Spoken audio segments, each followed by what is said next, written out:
Alright, today we are making some tomahawk ribeye steaks, and I actually don't make steaks a lot because they're just so expensive these days. But I happened to be at the business Costco and I couldn't pass these up because they were on sale for some reason. Actually a special sale, and it was only $8.99 a pound plus $7 off the whole pack. So we're going to start with seasoning. And I'm a very basic person. I like my basic rubs and seasonings because beef really doesn't need a whole lot. Beef just needs salt and pepper. Today, I don't know if you notice, I have a new apron, and this is how lazy I am. I usually don't even wear aprons, but this apron was designed by my friend Oliver, and he's got these piggy designs on a website that you can purchase stickers and bags and things like aprons and shirts like that.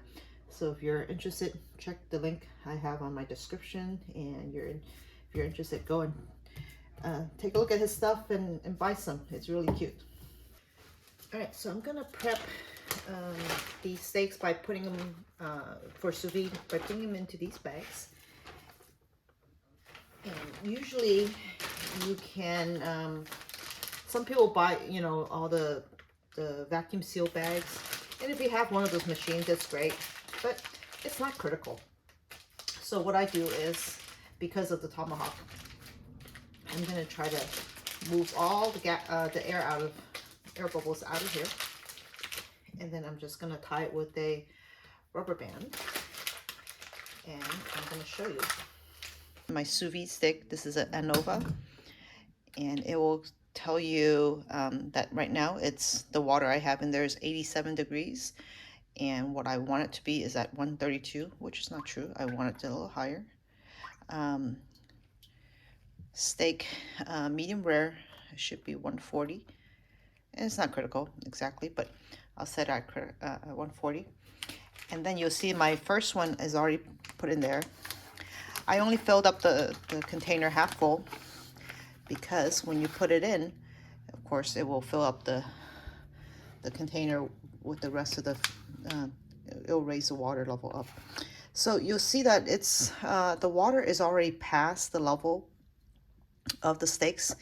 I'm not trying to cook this top part. I'm just going to cook everything below it. Okay, so it looks good. I don't need to do anything. There's really no way for this water to get above the bags and get in there, so that's good as well.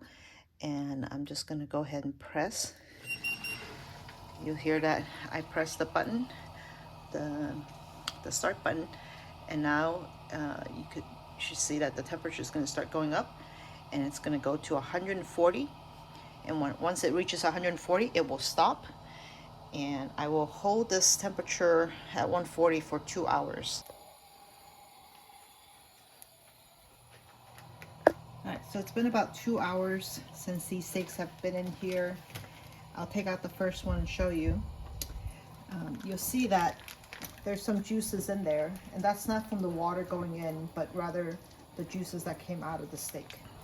Okay, and then on the other side, as you saw, I have a stick of butter that's in a very large cast iron pan, and I'm gonna put this in there to sear.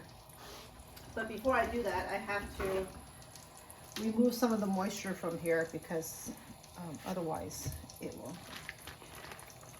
be just too much. Ooh, just enough. Okay, so as it goes, we're going to let it sear for a second, and then we're going to start getting the butter towards this direction, and we're going to start putting the butter on top to sear at the same time, or to cook it some more at the same time.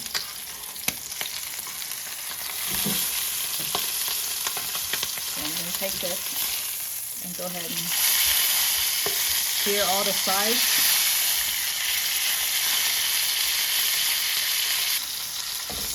go ahead and put this on here and let it sit for about 10 minutes before we carve. And I'll show you how it looks when we carve. Okay, so we're gonna cut into this one first, since this one was finished first. And we always cut against the grain. So it is medium rare, what I wanted.